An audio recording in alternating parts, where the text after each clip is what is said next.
You have given me the honor and the opportunity to be here this evening, being amongst you, and being able to also say, a few words to all of you, being able to address you and be amongst you. So I'd like to thank Doctor for giving me the opportunity. Today, being at the National Conclave for Type 1 Diabetes, our guest of honor, Dr.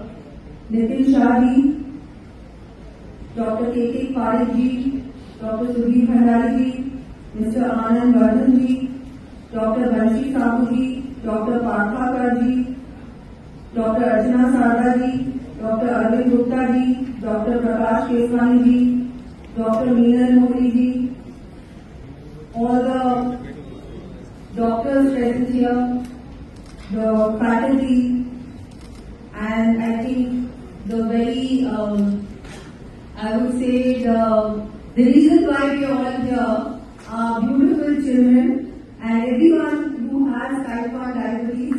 I'd like to, I think for all of us it's a big honor to be able to speak to you, to have all of you here, gathered here this evening. All the parents who are here, I think some teachers are also here.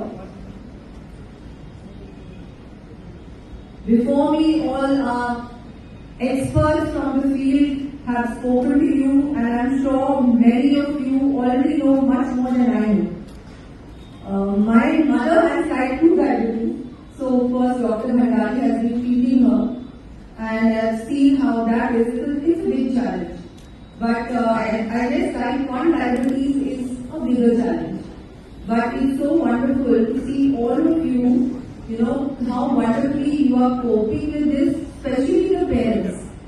Parents, teachers, sometimes like I was discussing with doctor just now, many times it comes much later in life. I guess there is no age anymore for being diagnosed with type 1 diabetes. So I think it's so important to be aware that it can happen anytime, to be able to cope with it, and it is extremely manageable.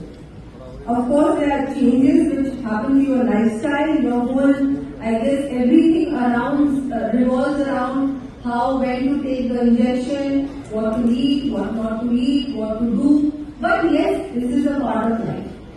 I think in our country also, a lot of things have improved after our Honorable Prime Minister has changed the whole medical system, the health system, drastically after having assumed power, and also after COVID. I would say after COVID, diabetes and other diseases have increased. We all admit that.